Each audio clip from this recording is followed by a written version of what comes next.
Pernah kepikiran gak sih kalau teman-teman di sekitar kita itu bukan cuma nentuin kita nongkrong di mana, tapi juga nentuin masa depan kita? Yup, bener banget.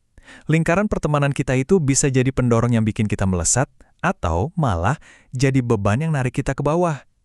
Yuk kita bedah bareng-bareng. Siapa aja sih yang sebenarnya ada di lingkaran terdekat kita? Oke, kita mulai dari kutipan ini. Mungkin kedengarannya klise ya, tapi coba deh renungin lagi. Tunjukkan padaku 5 teman terdekatmu, dan aku akan menunjukkan masa depanmu. Ini tuh bukan sekedar pepatah loh, ini inti dari pembahasan kita. Sebuah ide kuat bahwa 5 orang yang paling dekat sama kita punya pengaruh luar biasa dalam nentuin kemana arah hidup kita bakal berjalan. Nah, sekarang coba deh ambil waktu sebentar. Pikirin deh, siapa 5 orang yang paling sering Anda ajak ngobrol? Karena sadar nggak sadar, mereka itu ikut ngebentuk masa depan Anda. Sekarang kita coba kenali 5 tipe energi pertemanan yang mungkin aja ada di sekitar kita. Dan apa dampaknya buat kita? Oke, tipe pertama. Tipe ini kayaknya yang paling sering kita temuin deh. Mereka ini adalah orang-orang yang seolah-olah hidupnya tuh, ya di masa lalu. Energinya selalu ngajak kita nenggok ke belakang. Gini, belajar dari masa lalu itu kan bagus ya, biar kita nggak ngulangin kesalahan yang sama. Tapi masalahnya muncul waktu seseorang cuma fokus di situ. Mereka kejebak dalam pemikiran, dulu harusnya begini, coba aja dulu gitu. Dan tanpa sadar, obrolan apapun ujung-ujungnya ditarik lagi ke hal-hal yang udah lewat dan nggak bisa diubah. Nah, dampaknya tuh persis kayak gini. Masa lalu itu ibarat jangkar. Nggak bisa kita apa-apain lagi. Dengan terus-terusan ngomongin itu, mereka bukan cuma nyedot energi positif kita, tapi juga nyuri aset kita yang paling mahal, yaitu fokus. Fokus yang harusnya bisa kita pakai buat ngejar peluang hari ini, malah habis buat ngurusin sesuatu yang udah kejadian. Oke, tipe kedua. Kalau yang pertama tadi fokusnya ke masa lalu, yang satu ini fokusnya ke hidup orang lain. Ya kita sebut aja mereka si tukang gosip. Anda pasti kenal lah tipe yang begini. Obrolan mereka seringnya diawali dengan, lu tahu nggak sih si A kemarin? Tapi ada satu aturan main yang perlu kita ingat. Kalau mereka gampang banget ngomongin orang lain ke kita, kemungkinan besar mereka juga segampang itu ngomongin kita ke orang lain. Ini bukan cuma soal kepercayaan, tapi soal energi yang kebuang sia-sia. Tapi tunggu dulu.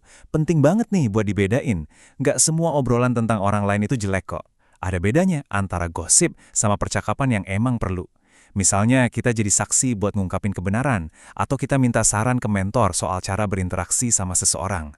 Nah, di luar konteks kayak gitu, kemungkinan besar itu cuma gosip yang nggak ada gunanya. Lanjut ke tipe ketiga ya, sang magnet drama. Wah, mereka ini punya bakat luar biasa. Bisa ngubah masalah sekecil apapun jadi kayak sinetron, krisis emosional yang heboh banget.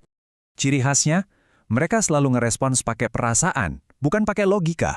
Mereka bakal bilang, gila sih kalau gue jadi lo, gue nggak bakal terima. Mereka jago banget bikin kita ngerasa dimengerti. Tapi seringkali itu justru jebakan. Kenapa? Karena mereka ngomongin apa yang pengen kita dengar, bukan apa yang perlu kita dengar buat jadi lebih baik. Akibatnya, bahaya banget. Bukannya ngebantu kita lihat masalah dengan kepala dingin, mereka malah kayak nyiram bensin ke api emosi kita. Yang kelihatannya kayak dukungan, sebenarnya malah bikin kita kejebak. Kita jadi nyaman sama drama dan jadi males buat ngadepin kenyataan pahit yang sebenarnya kita butuhin buat berkembang. Oke, kita masuk ke tipe keempat. Teman yang pandangannya tuh selalu negatif. Dan yang serem, negativitasnya ini bisa nular kayak virus. Di setiap situasi kan selalu ada sisi positif sama negatifnya ya. Nah, teman tipe ini tuh kayak punya kacamata khusus yang cuma bisa nangkap sisi negatifnya doang. Mereka pesimis dan pesimisme itu nular. Tanpa sadar standar kita jadi ikut turun, terus kita jadi mikir, ya udahlah, emang gak bakal bisa. Kalau digambarin cara mikir mereka tuh kira-kira kayak gini nih.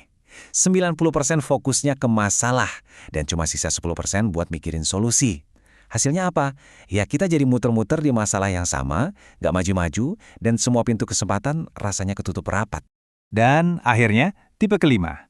Tipe ini mungkin yang dampaknya paling nyata, karena nyambung langsung ke kebiasaan finansial yang bisa bikin kacau. Bukan cuma buat mereka, tapi bisa jadi buat kita juga. Penting banget nih buat dicatat. Ini bukan soal kaya atau miskin, atau soal beli barang mahal. Ini soal karakter. Karakter seseorang yang pengeluarannya nggak seimbang sama pemasukan, yang sering banget belanja impulsif, bahkan sampai harus ngutang cuma buat nurutin keinginan sesaat. Logikanya sebenarnya simpel banget. Pengeluaran yang lebih besar dari pemasukan itu udah pasti sama dengan stres. Dan seperti yang kita tahu, masalah uang itu salah satu pemicu paling gede buat ngerusak hubungan. Stres finansial yang mereka alami itu punya potensi besar buat meluap dan ngebanjirin hidup Anda juga. Jadi, kenapa kelima tipe ini penting banget buat kita sadari? Karena dampaknya itu berantai. Lingkaran pertemanan kita itu mempengaruhi pola pikir kita. Pola pikir ini nentuin tindakan kita. Tindakan yang kita ulang-ulang lama-lama jadi kebiasaan. Dan kumpulan kebiasaan itulah yang pada akhirnya ngebentuk karakter dan juga nasib kita. Jadi sebagai penutup, saya mau ninggalin satu pertanyaan buat Anda.